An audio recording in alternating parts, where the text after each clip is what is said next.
Olá, boa noite. Começa agora o Jornal da Justiça desta segunda-feira, 18 de janeiro. Ministro Ricardo Lewandowski intima ministro da Saúde, Eduardo Pazuello, a atualizar informações sobre Plano Nacional de Vacinação contra a Covid-19. Segundo o ministro do STF, a União se comprometeu a apresentar mensalmente atualizações do plano, incluindo o cronograma das fases de imunização. Esse é um dos destaques da edição de hoje. Você confere também. STF esclarece que postagens que afirmam que o Supremo proibiu o governo federal de atuar no enfrentamento da Covid-19 são falsas.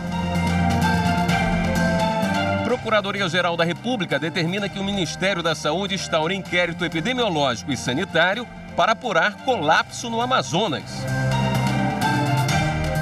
E ministro Marco Aurélio mantém investigação contra prefeito do Rio de Janeiro, Eduardo Paes, na Justiça Federal.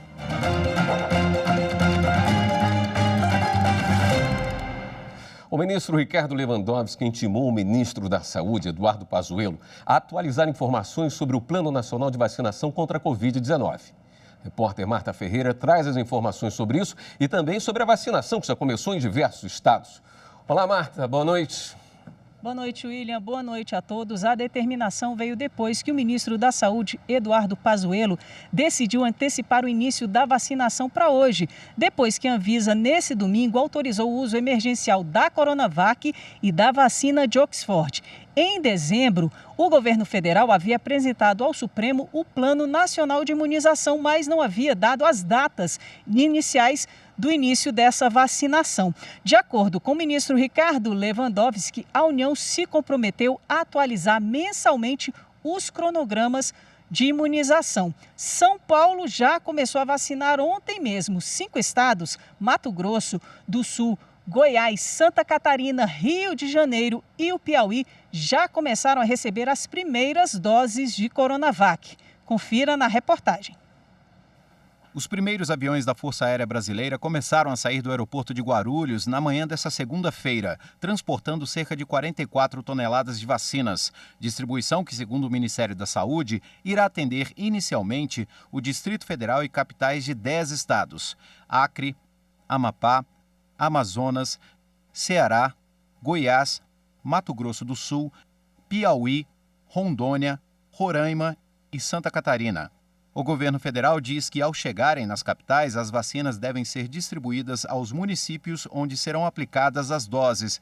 A estimativa do Ministério da Saúde é vacinar, neste primeiro momento, cerca de 2.800.000 pessoas. No norte, 337 mil pessoas. No nordeste, 680 mil. No sudeste, 1.200.000 pessoas. No sul, 357 mil. E no centro-oeste, 273 mil pessoas. Governadores de diversos estados estiveram em São Paulo no ato simbólico de entrega das vacinas. Em nome dos governadores, Wellington Dias, governador do Piauí, reforçou a necessidade de concentrar a produção da vacina no Brasil. Acho que é um passo decisivo, importante, dentro do Plano Nacional de Imunização, na mesma data, todo o território nacional, com vacinação. Isso é fundamental, é uma conquista do povo brasileiro. Então, da parte aqui dos governadores, todo o apoio. Vamos depender do governo federal e do Ministério da Saúde, vamos cumprir rigorosamente o que for combinado. Rigorosamente o que for combinado. Em nome da nossa ética, em nome da nossa palavra. No fim de semana, ministros do STF usaram as redes sociais para comemorar a liberação do imunizante no país. No Twitter, o ministro Gilmar Mendes escreveu que a aprovação do uso emergencial de vacinas é um alento e parabenizou a Anvisa pela rapidez e serenidade. O ministro Alexandre de Moraes também saudou os profissionais da agência e escreveu que a ciência é o único caminho no combate à pandemia e disse que a esperança agiganta o Brasil. O uso emergencial das vacinas Coronavac e da vacina AstraZeneca foi aprovado em decisão unânime pelos diretores da Anvisa. A enfermeira Mônica Calazans foi a primeira pessoa imunizada no Brasil. E o governo da Bahia entrou com uma ação no Supremo Tribunal Federal para que os estados possam importar e distribuir vacinas contra a Covid sem registro na Anvisa, desde que registradas em uma agência certificada pela Organização Pan-Americana de Saúde, a OPAS. O pedido é para que os estados possam fazer a compra direta da vacina russa Sputnik V, que já está sendo utilizada na Argentina. A Bahia assinou um acordo de cooperação em setembro do ano passado para receber 50 milhões de doses do imunizante fabricado na Rússia. Na semana passada, a Anvisa devolveu o pedido de uso emergencial da Sputnik V ao laboratório responsável por não atender aos requisitos para análise na agência. Isso inclui a realização de estudos clínicos de fase 3 no Brasil, que é quando são feitos testes mais amplos com seres humanos. O imunizante foi o primeiro a ser registrado no mundo em agosto de 2020 na Rússia. De acordo com o governo local, a eficácia da vacina nos testes de fase 3 na Rússia foi de 90%. E a gente volta a falar com a repórter Marta Ferreira, que agora traz informações sobre a crise sanitária da Covid-19 no Amazonas. O que você destacaria para a gente, Marta? Pois é, William, o Ministério da Saúde informou que enviou ao estado do Amazonas 7 usinas de oxigênio. Elas são capazes de abastecer até 100 leitos. Também informou que 74 pacientes foram transferidos para outros estados. Por conta dessa crise, a AGU informou ao Supremo que o Ministério da Saúde soube da falta de oxigênio no dia 8 de janeiro. Depois dessa resposta da AGU, o ministro Ricardo Lewandowski determinou que a União apresente um plano detalhado de ações de combate à crise no Amazonas. Confira. No documento encaminhado ao STF, a Advocacia Geral da União informou que, diante da elevação de casos, o Ministério da Saúde mandou uma comissão a Manaus, logo após o início do ano de 2021, para que pudesse fazer uma análise da situação e tomar providências juntamente com gestores estaduais e municipais recém-impossados. As reuniões foram realizadas entre 3 e 4 de janeiro de 2021.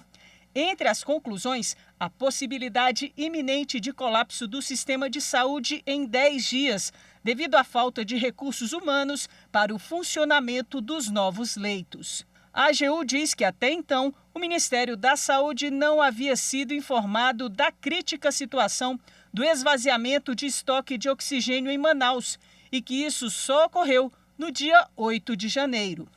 A AGU também destacou que o Ministério da Saúde tem trabalhado diuturnamente para garantir o envio de remessas de oxigênio líquido e gasoso à cidade de Manaus. Disse ainda que, desde 8 de janeiro, o Ministério da Defesa tem disponibilizado recursos humanos e tecnológicos para permitir o transporte de insumos, sobretudo de oxigênio, ao estado do Amazonas. A AGU também afirma que jamais deixou de oferecer canais de interação para a cooperação com o Estado e o município. Após a resposta da AGU, o ministro Ricardo Lewandowski aguarda a apresentação por parte da União do plano de ação detalhado acerca das estratégias que o governo pretende desenvolver para o enfrentamento da situação no estado do Amazonas. A White Martins, principal fornecedora de oxigênio hospitalar do Amazonas, pediu ao Supremo que suspenda todos os processos e decisões liminares sobre abastecimento do insumo no estado. No documento, a empresa afirma que só nos últimos 3 dias foram apresentadas 13 ações ao Tribunal de Justiça do Amazonas para imediata regularização do fornecimento de oxigênio. No entanto, a White Martins diz que não consegue atender a demanda do Estado, que soltou de 12.500 para 70 mil metros cúbicos por dia, sendo que a produção atual da empresa é de 28 mil metros cúbicos de oxigênio hospitalar. O relator do pedido é o ministro Ricardo Lewandowski. E a Procuradoria-Geral da República determinou que o Ministério da Saúde instaure um inquérito epidemiológico e sanitário para apurar colapso na rede pública de saúde no Amazonas e faça uma auditoria na região. O Procurador-Geral da República, Augusto Aras, determinou a investigação sobre suposta omissão dos governos estadual e municipal sobre a situação no Amazonas e pediu mais informações ao Ministério da Saúde sobre o cumprimento das medidas que podem ser tomadas pelo governo federal para controlar a crise na saúde pública no estado. O pedido determina uma auditoria nas secretarias de saúde de Manaus e do estado do Amazonas para avaliar os recursos financeiros, como é aplicado e como são feitos o planejamento e regularidade da aquisição de insumos para enfrentamento da pandemia da Covid-19. O inquérito tem caráter administrativo, mas poderá ser acompanhado por representantes do Ministério Público Federal. A Advocacia Geral da União também se manifestou sobre a crise da saúde pública no Amazonas. Respondeu a um pedido do Supremo Tribunal Federal sobre a situação na região. No documento, a AGU disse que o governo federal repassou um volume significativo de insumos e recursos financeiros e que o colapso do estoque de oxigênio hospitalar na cidade de Manaus foi informado tardiamente aos órgãos federais, mas que o Ministério da Saúde conseguiu elaborar um planejamento de enfrentamento à crise. A Secretaria de Comunicação Social do Supremo Tribunal Federal esclareceu hoje que não é verdadeira a afirmação que circula em redes sociais de que a Corte proibiu o governo federal de agir no enfrentamento da pandemia da Covid-19. Em nota publicada no site do Supremo, a Secretaria afirma que, na verdade, o plenário decidiu no início da pandemia, em 2020, que União, Estados, Distrito Federal e municípios têm competência concorrente na área da saúde pública para realizar ações de mitigação dos impactos do novo coronavírus. Esse entendimento foi reafirmado pelos ministros do STF em diversas ocasiões. A nota deixa claro que, conforme as decisões, é responsabilidade de todos os entes da federação adotarem medidas em benefício da população brasileira no que se refere à pandemia. E no próximo bloco, vice-presidente do STF, ministra Rosa Weber, assume o plantão da Corte até o dia 31 de janeiro. Voltamos já.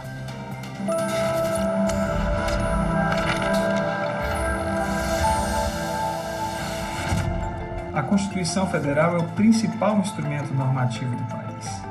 É por meio desta Constituição que assuntos tão importantes para a sociedade como direito à saúde, direito à segurança e direito à educação são discutidos. A Constituição ela tem um papel importantíssimo também na construção de políticas públicas, políticas que visem uma sociedade cada vez mais justa e uma sociedade cada vez mais democrática.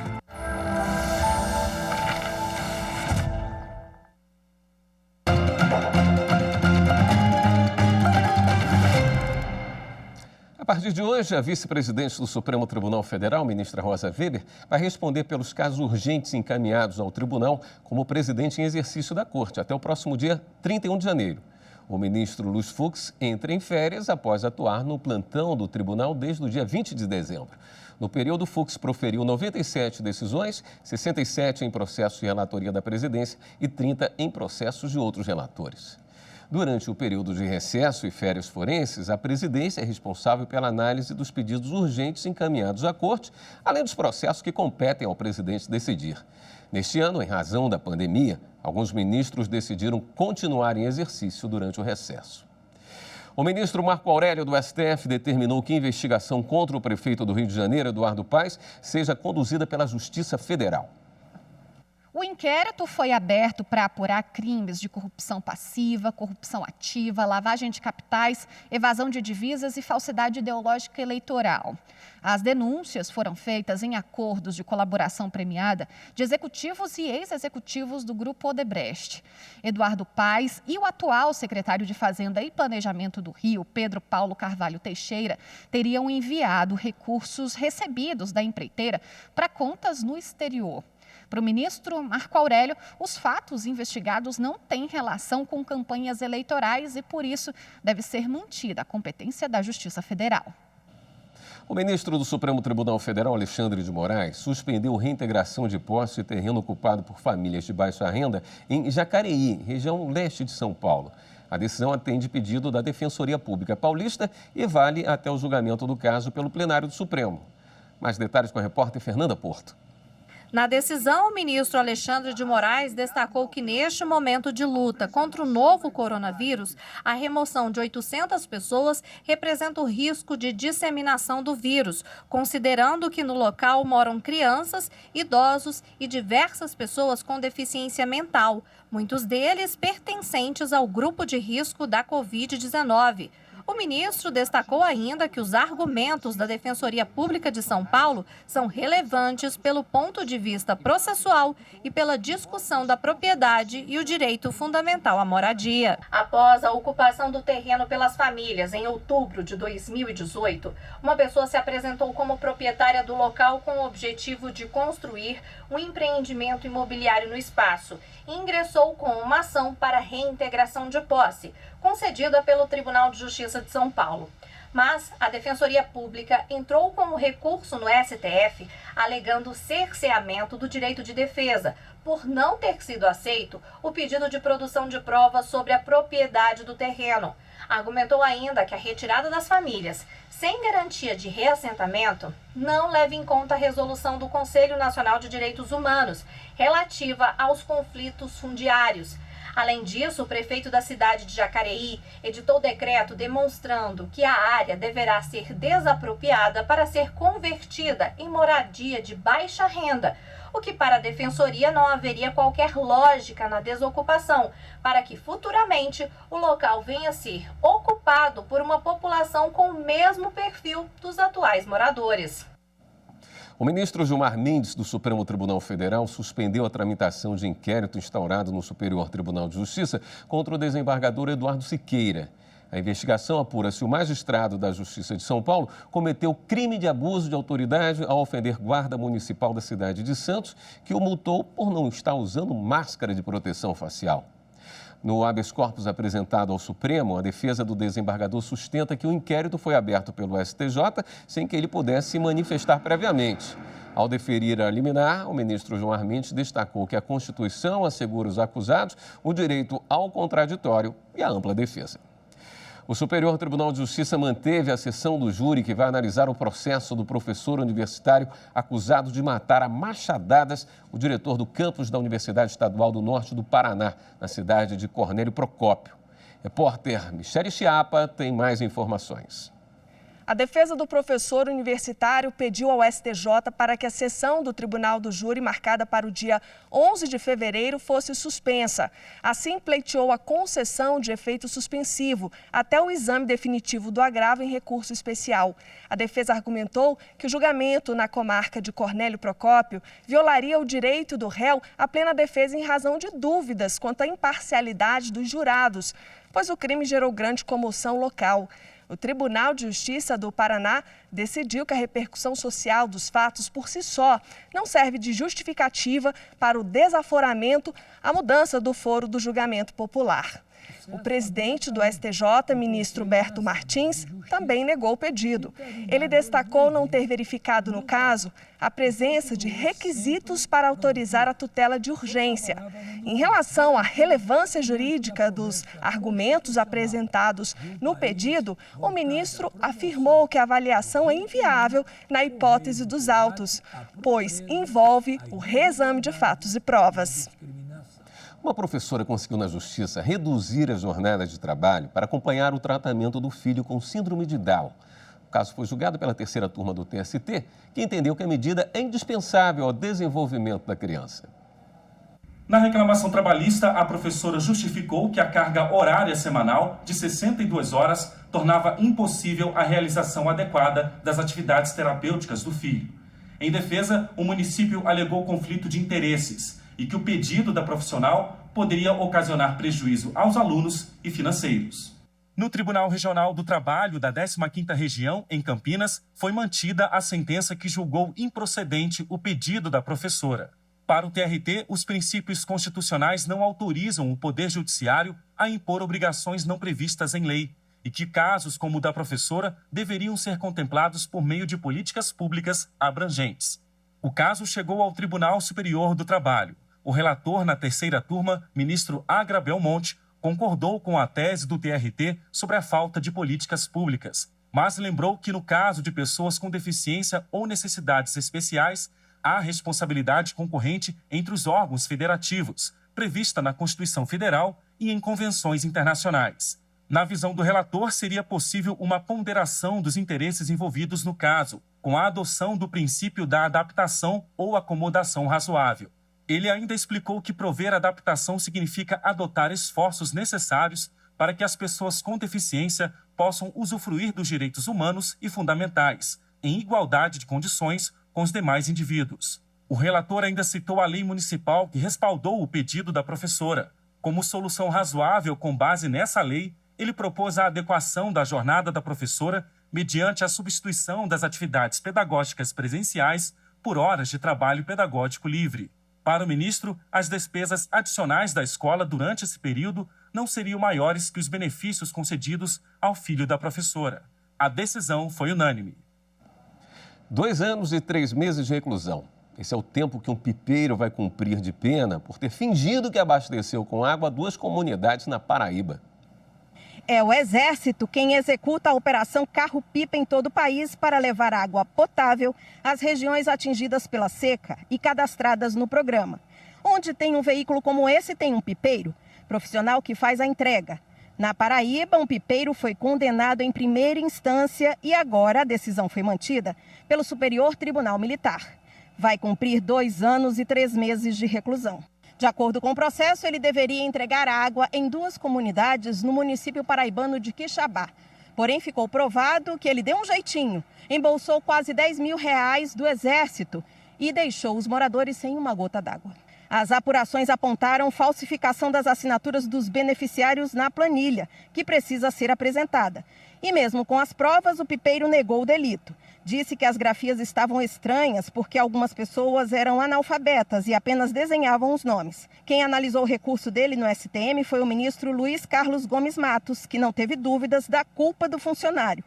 Não só pela farsa, mas pela tentativa de esconder as irregularidades. O magistrado, ao aplicar a pena, pesou o fato dele ser primário, com bons antecedentes, mas levou em conta também as consequências dele deixar uma comunidade no Nordeste sem um bem essencial, principalmente no período de seca. A corte do STM acompanhou o relator. A Justiça Estadual vistoriou a área do Pantanal Mato-Grossense para tentar descobrir a causa da seca na região. O local onde antes os moradores pescavam, hoje é tomado pelo pasto. A Baía de Chacororé, localizada no município de Barão de Melgaço, no Pantanal de Mato Grosso, pela primeira vez secou. Em anos anteriores, a Baía de Chacororé estaria cheia, teria turistas e os moradores estariam, inclusive, pescando. Mas agora a realidade é outra. Onde era água, agora se vê o gado pastando. Ao tomar conhecimento da situação, a presidente do Tribunal de Justiça de Mato Grosso, desembargadora Maria Helena Povas, enviou uma equipe do Juizado Volante Ambiental de Cuiabá aqui para a Baía de Chacororé. O Juvan, junto a outros órgãos, sobrevoou a área para fazer uma vistoria. Do alto, é possível ver a real situação. A partir daqui, as autoridades públicas vão poder desenvolver o trabalho investigativo e verificar o que aconteceu. Se isso aqui é uma questão natural, né, se a baixa da Baía de Chacororé é uma questão natural, ou se houve interferência humana, se houve crime ambiental, isso tudo será apurado pelas autoridades competentes. Com a ação do poder público, os moradores da região têm esperança de ver a Baía cheia novamente. Vai ser importante porque nós salvando vamos poder dar mais um sustento melhor para o nosso povo que mora no município. Precisamos abraçar a causa do nosso Pantanal, a causa da nossa natureza, a água é vida. Aquilo que for cabível ao Poder Judiciário diante da atividade volante do Juizado Volante Ambiental, isso vai ser acompanhado com certeza, até porque o Juizado Volante Ambiental ele tem atividade permanente nessa região. Né? As regiões de Barão de Melgaço, Santo Antônio, Várzea Grande, são da competência jurisdicional do Juiz Ambiental de Cuiabá. Por aqui já está presente Mariana Xavier, que chega com o tema mais buscado hoje nas redes sociais, desde na ontem, internet. Né? Eu tenho a impressão que hoje todo mundo acertaria o que está bombando na internet. Bombando, vacina. Enfim, a vacina chegou no dia D de domingo. Exatamente. Que coisa 2 boa. vacinas aprovadas, muitas dúvidas em relação a elas, né? O governo já autorizou aí o início, já tem estado vacinando o grupo prioritário. A gente fala sobre isso hoje, então, no Pauta do Dia, depois do intervalo. Grande pauta. Bom trabalho para você. Obrigada. Um abraço, até amanhã.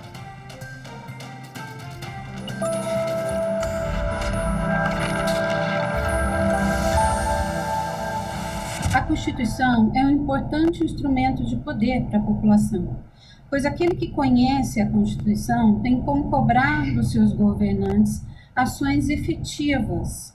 Por exemplo, o artigo 21 da Constituição Federal estabelece que compete à União planejar, organizar as questões de calamidade pública, com a Covid-19.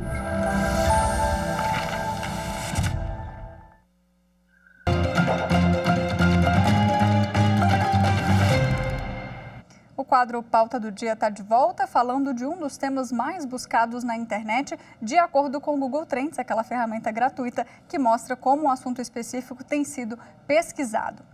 Vamos lá, gente. Com a aprovação das vacinas pela Anvisa, a gente acabou de falar isso, né? Foi nesse domingo, o tema tomou conta da internet no fim de semana e o reflexo aí perdura até hoje, porque o Ministério da Saúde começou a distribuição das doses nos estados. E o nome do Ministério esteve nos trends de hoje com mais de 20 mil pesquisas. E aí, nas tendências em pesquisa em tempo real, temos praticamente esse assunto em todo o ranking de busca, como vocês podem ver aí, ó, variando apenas os estados e a forma, né, que o pessoal está pesquisando. Os primeiros aviões da FAB começaram a sair do aeroporto de Guarulhos hoje de manhã, levando cerca de 44 toneladas de vacina, inicialmente aqui para o DF e para as capitais de 10 estados. São eles: Acre, Amapá, Amazonas, Ceará, Goiás, Mato Grosso do Sul, Piauí, Rondônia, Roraima e Santa Catarina. Para falar sobre isso, então, eu converso com Sérgio Nishioka, infectologista e doutor em epidemiologia, e Davi Ubaes, que é diretor científico da Sociedade de Infectologia do Distrito Federal. Boa noite, bem-vindos aqui, doutor Davi, doutor Sérgio, tudo jóia? Tudo bem. Boa noite. Boa noite a vocês.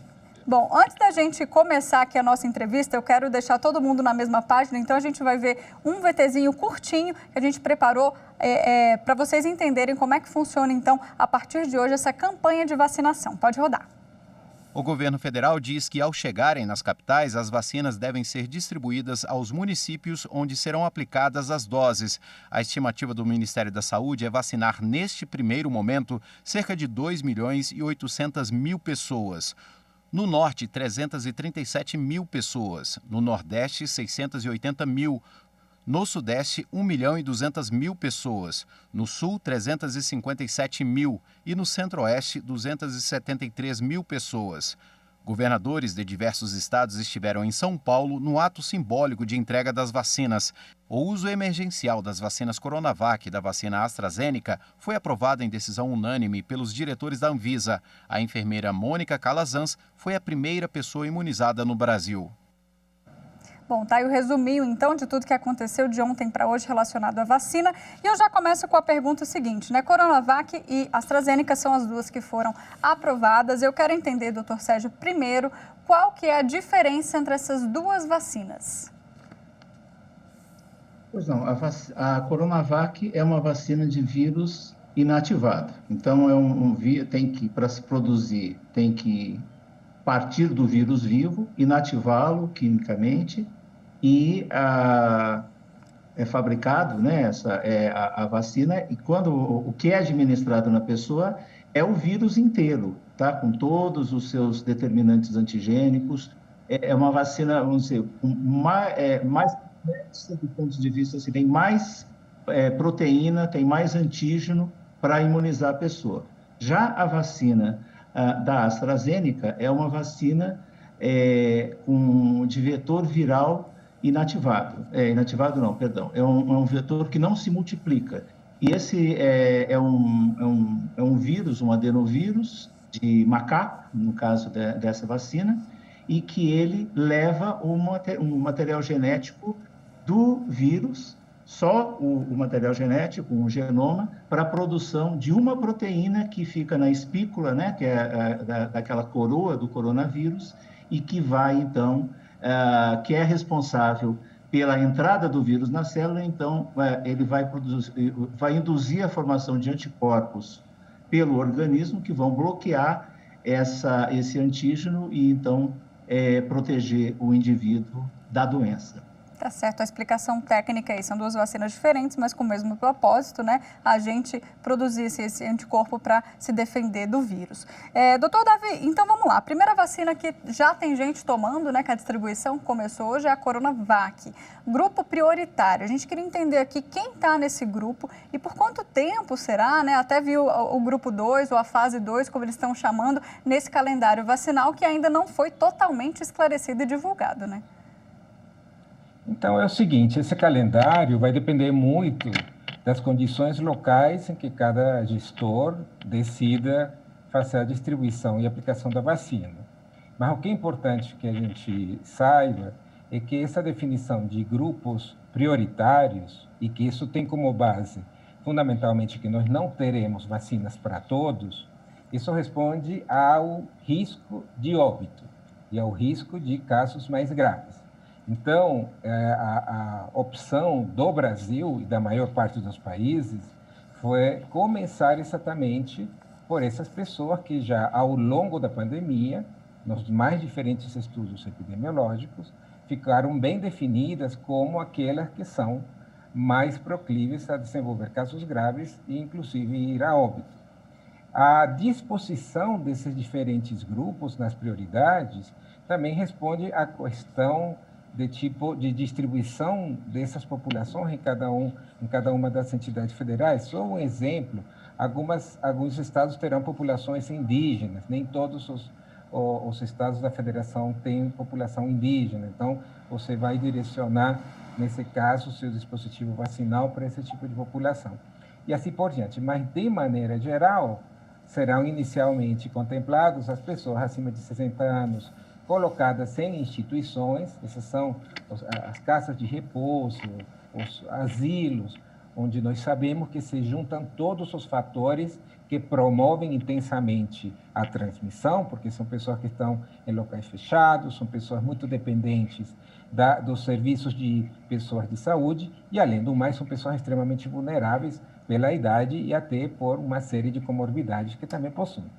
Agora, e, em paralelo, serão também vacinados os profissionais de saúde, por uma razão muito óbvia, somos nós que mais nos expomos e também somos nós que garantimos a força de trabalho para o combate dessa grande tragédia que é a pandemia por Covid-19. É verdade. Então, essa é a lógica que nós vamos tendo na medida em que nós tenhamos fornecimento do imunógeno.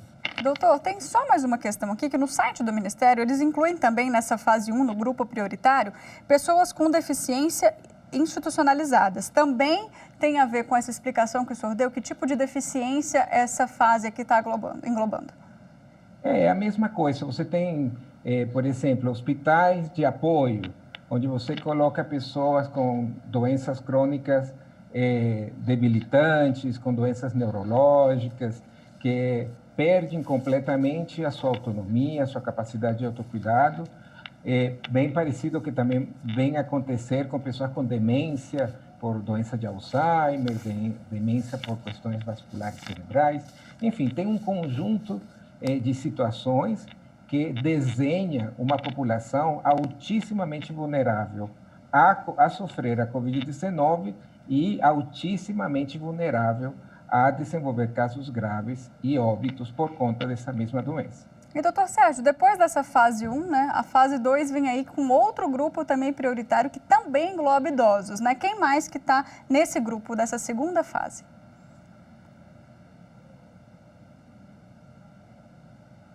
Eu acho que são só esses idosos, né? Na fase 3 é que estão os portadores de comorbidades, né? Que são hipertensão, doenças pulmonares crônicas, obesidade, uma série de doenças crônicas que, quando estão presentes, se a pessoa adquire a Covid-19, ela tem uma probabilidade mais alta de ter uma forma grave, de ser hospitalizada, de precisar de oxigênio, de precisar de UTI e, inclusive, de morrer. Perfeito. Agora a questão da vacina de rebanho, né? Isso vai demorar bastante aqui no Brasil, né? Todo mundo está animado com essa vacina, mas ainda existe um grupo muito grande, né, a ser vacinado antes da gente abarcar todo mundo, né? Sem dúvida. Essa imunidade coletiva, que é também chamada de imunidade de rebanho, é você criar uma parede de contenção que faça com que, inclusive, pessoas que não se vacinaram consigam não ter contato com o vírus. Para isso ser calculado, isso leva em consideração aquele famoso R0, que é o coeficiente de transmissibilidade do vírus. Então, para a Covid-19, em média, isso sempre não é assim, porque dependendo de alguns contextos pode ser maior ou menor, em média é 2,7 a 3, Então, se estima que tenha que ser vacinada 70% da população suscetível e, a partir daí, você teria, então, esse sistema que faz com que você não consiga atravessar no seu caminho nenhuma pessoa que seja ainda suscetível. E, dessa maneira, o vírus começa a ter tanta dificuldade em encontrar alguém para ele infectar, que chega uma hora que você começa a ter o controle da circulação viral. Isto não significa que nós eliminemos o vírus, isso por uma parte, isso é muito importante. Nós teremos que conviver com o vírus por muito tempo, e existe ainda uma dúvida, ainda a gente vai ter que se aprofundar no conhecimento, vamos ter que estudar mais a partir do uso das vacinas, no que diz respeito à sua capacidade de bloquear a transmissão, porque ela, o que tem ao certo é a capacidade de que as pessoas não desenvolvam casos graves na sua imensa maioria. Agora, a capacidade de transmitir, isto é, que essas pessoas, após vacinadas, possam se infectar e passar para os outros, isso é uma questão que está para ser definida para as mais diversas vacinas que nós temos. Existem alguns dados, por exemplo, para a vacina de AstraZeneca, que parece apontar para que isso possa vir a acontecer. Mas, de fato, nós teremos novos dados, lembrando que nós estamos caminhando numa velocidade enorme e que a gente vai aprendendo na medida que nós vamos colocando e implementando as medidas e na medida que nós conseguimos monitorar essas pessoas que estão sendo infectadas junto com os diferentes cenários de transmissão do vírus. Perfeito. Agora a questão da eficiência dessa vacina e do tempo, né? Tomei a vacina, doutor Sérgio, e depois de quanto tempo eu já estou imunizado? Tem uma segunda dose? Isso vale só para a Coronavac ou isso vale para todas as vacinas? Como é que isso funciona? Não, para todas as vacinas são feitos estudos. Inicialmente, todos gostariam de que a sua vacina imunizasse com uma dose só, mas isso não foi possível nessas duas vacinas, e na maioria das vacinas que estão sendo aprovadas e que estão em fases adiantadas de estudo, com uma exceção, todas elas exigem 2 doses.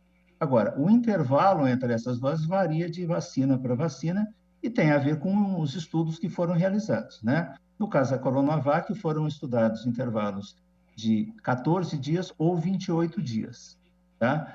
Sendo que o estudo fase 3, né, que esse que deu o respaldo aí à aprovação da Anvisa, foi basicamente com um intervalo mais curto, de 14 dias.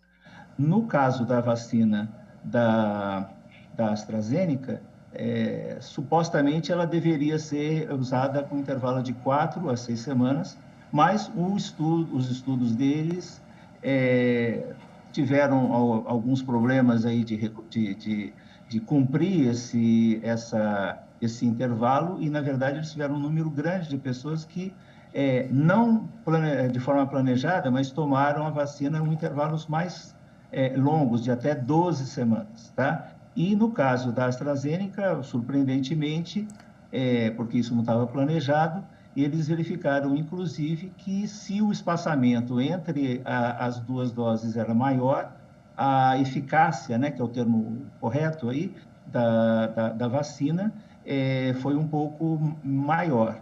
Então, no caso da Inglaterra, que foi o primeiro país que aprovou o uso dessa vacina, eles aceitaram na bula deles, né, que a vacina pode ser administrada entre 4 e 12 semanas, tá?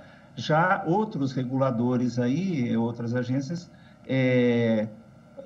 preferem que seja preferencialmente de 4 a 6, mas havendo a possibilidade, dependendo dos programas de imunização, de espaçar até 12 semanas entre as 2 doses. Só para esclarecer aqui em relação aos grupos prioritários e as fases, fase 1 da campanha, trabalhadores de saúde e pessoas de 60 anos ou mais que vivem em instituições, né, de longa permanência, como o doutor citou, como asilos, população indígena. E aí, na segunda fase, as pessoas acima de 60, mas que não têm essas condições, não vivem nessas condições. E na fase 3, as pessoas com comorbidades, como diabetes, hipertensão grave, doença pulmonar crônica, doença renal, doença cardiovascular e por aí vai. Só para a gente esclarecer, então, quais são esses 3 primeiros grupos que o governo já divulgou, né, quem são essas pessoas prioritárias que vão tomar a vacina. Agora, doutor Davi, o Instituto Butantan ele já entrou com um segundo pedido de uso emergencial, né, a Anvisa, que contempla aí 4,8 milhões de doses da Coronavac.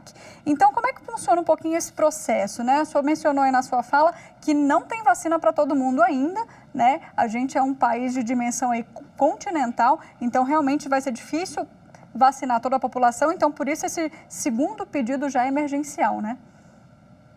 Então, veja só, nós temos uma figura que chama registro sanitário. Esse registro sanitário é um processo longo, muito minucioso, muito de revisão no mínimo detalhe, que medicamentos, vacinas, que ferramentas de diagnóstico são submetidos nas agências regulatórias, Anvisa, Agência Europeia, Agência Americana. Então, quando você tem esse registro sanitário, digamos que isso é o registro definitivo daquele produto. Entre outras coisas, isso permite uso em ampla escala, pode ser comercializado aquele produto e você já não precisa estar demonstrando mais outras coisas que não seja uma vigilância pós-comercialização que existe para todo e qualquer produto que seja colocado para uso da comunidade. Muito bem. Agora, em situações muito especiais, que são sempre relatadas ou referidas a emergências de saúde pública, obviamente que se inserem esses dispositivos de aceleração de aprovação do uso. Mas isso tem, em contrapartida, essa aceleração, que é o que a gente está vendo, restrições para aquele uso. Então, essas restrições dizem respeito àquele lote que está sendo submetido a esse pedido emergencial, num tempo determinado e em situações bem específicas por um órgão, que no caso um órgão público, sempre será um órgão público, num cenário de emergência sanitária. Não é permitida a venda desses produtos, esses produtos têm que seguir estritamente aquilo que foi pactuado naquele pedido emergencial e, portanto, cada vez que você vai aumentar aquele quantitativo, você vai ter que submeter essa nova quantidade de imunógeno, no caso que estamos falando de vacinas, a esse processo de pedido emergencial. Ele vai ser menos, digamos, laborioso do que nós vimos ontem, porque já ontem foi feita todo o caminho, foi trilhado todo o caminho pelo qual os técnicos farão as suas análises, farão os seus cálculos, farão as estimativas necessárias. E, obviamente, o fato de nós já termos um dos pedidos emergenciais desses primeiros lotes aprovados facilita o trabalho da agência regulatória, sem que isso signifique que o rigor vai ser menor ou que não exista uma possibilidade, mesmo que seja extremamente remota, de que não seja aprovado esse segundo pedido. Isso é uma questão teórica que eu estou esclarecendo, porque isso é parte da lei, né? E a gente está falando aqui que a Anvisa é uma executora da lei, e isso é o que ela faz.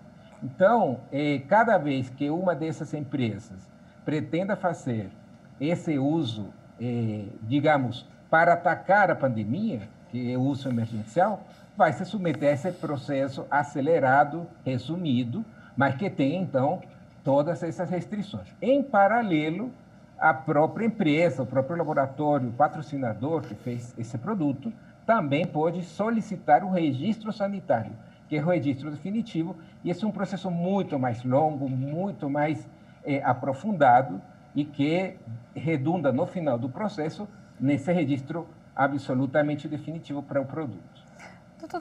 Doutor, claro, por favor, complemente.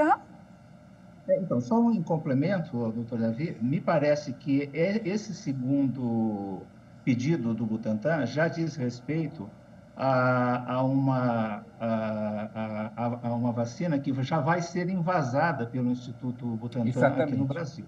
Então, do ponto de vista sanitário da Anvisa, não é idêntico ao que foi aprovado ontem, porque tem uma etapa a mais, que é pegar a vacina e colocar dentro do frasco, né? Que parece uma coisa banal, mas ela tem toda uma complexidade. Tem que ter aquela rolinha que Veda, tampa né? o frasco. Tudo isso daí tem que ser sabido como é que é feito, que tem que ter controle de qualidade, tem uma série de coisas. Então, confirmando, né, o que falou o doutor Davi, basicamente tudo que já foi feito não vai ser repetido, mas essas coisas, pequenas coisas a mais que vão ser feitas aqui, a Anvisa vai ter que avaliar, tá? Mas vai ser uma vírgula comparado com o que foi feito e foi apresentado ontem. Na verdade, a gente tem que garantir sempre as boas práticas, porque lembra muito bem que a Anvisa está garantindo a segurança para milhões de pessoas que vão ser submetidas àquele tratamento. Então, são situações muito delicadas, né? Que às vezes as pessoas têm alguma dificuldade de entender porque demora, porque tem tantos cálculos, porque tem tanto detalhe. E porque realmente você tem que ser muito estrito. E a Anvisa é uma das agências reguladoras mundialmente formadoras de processos de regulação de medicamento. Então, ela faz parte dos nós mundiais, onde esse tipo de coisa é feita no concurso do conhecimento técnico. Deixa eu só dar um resuminho aí dessa explicação mais técnica para que o público possa entender. E se eu falar alguma besteira, por favor, me corrijam, né? Essa vacina da Coronavac, né, que foi feita, não foi feita, na verdade, né, foi produzida lá na China, a Coronavac veio para o Brasil, o imunizante veio prontinho, não é isso? Então, o Butantan, nessa primeira fase, fez o estudo 3, na fase 3 do estudo, que é aplicação, enfim, ver as consequências, estudar o público, quais são as reações e tudo mais. Então, essa foi o primeiro processo que o Butantan fez. E agora, nesse segundo pedido, na prática, o que vai mudar é que esse imunizante vem da Coronavac, vem lá da China, e o Butantan, então, vai invasar naqueles frasquinhos que a gente viu, e aí sim liberar para a população. Esse é o processo, explicando rapidamente, seria isso? Sem dúvida. Exatamente. Porque existe uma transferência de tecnologia da Sinovac para o Butantan. Essa é a primeira etapa dessa transferência. À medida que o tempo for passando, o Butantan vai fabricar, propriamente dito, a vacina aqui, e depois de um certo tempo, que não se foi divulgado quanto, a vacina será totalmente fabricada aqui no Brasil. Perfeito, ótimo esclarecimento. E vale lembrar também, doutor Davi, em relação à questão da vacina, a gente sabe que vai ser aí a passos lentos para imunizar todo mundo, vale lembrar que todo esse novo normal que a gente tem vivido, de máscara, de álcool em gel, isso continua, né? Sem data para voltar à nossa antiga vida aí, de aglomerar, de sair sem máscara. Então, por isso que eu não gosto desse termo novo normal, porque isso não é normal. Então, é verdade. Isso disfarça um pouco e faz, de alguma maneira, uma normalização que é totalmente nefasta. Nós estamos numa situação muito grave, uma situação sanitária que precisa de todos nós, coletivamente, de pensarmos no que importa para a gente, todos nós juntos, sermos uma vacina antes da vacina. Na verdade, é isso. E vários países no mundo demonstraram que isso é possível, né? Vários países controlaram a pandemia sem vacina. Então, não tem novo normal. Na verdade, é uma exigência de uma pandemia que, como na história das pandemias, nós já sabíamos que o ser humano é exigido de mudanças na sua forma cultural, na maneira que ele entende os processos. Isso aconteceu e acontecerá, sem dúvida alguma, com a pandemia Covid-19. Então, é uma nova configuração daquilo que nós consideramos as nossas formas de conviver com o mundo. Doutor Sérgio, quer complementar? Assim, acho que seria de interesse aí do telespectador também ressaltar que não só as duas vacinas aprovadas aqui no Brasil, mas todas as aprovadas até agora no mundo todo, né, incluindo a Pfizer, a Moderna, a da Gamaleya, que é a russa, nenhuma delas demonstrou que ela protege os vacinados contra a infecção pelo vírus. Só foi estudado até agora se ela protege contra a doença, e isso foi demonstrado para todas elas, tá? Sim. novos estudos aí, ou estudos que já estão em andamento, eventualmente vão responder essa pergunta que é muito importante, né? Se realmente a vacina protege o indivíduo de se infectar pelo vírus. Mas até agora isso não está comprovado e é mais um conhecimento importante para que não se relaxe nas medidas de proteção, de distanciamento social, de uso de máscara, de uso de lavagem de mãos, uso de álcool em gel, e isso certamente vai se fazer necessário ainda por muito tempo aí, pelo menos por esse ano, possivelmente por mais, né? São muitas perguntas ainda sem respostas, né? Infelizmente. Bom, doutor Sérgio, muito obrigada pela sua participação aqui conosco, viu? Eu que agradeço aí. Doutor Davi, agradeço também seu tempo, seu conhecimento aqui passado. Disposição, sempre que precisar, estamos por aqui. Bom, esta edição do Jornal da Justiça fica por aqui. Você pode rever o jornal e esse quadro, Pauta do Dia, lá no canal do YouTube. Anota aí o endereço, youtube.com/TV Justiça Oficial. Uma boa noite para você. Até mais.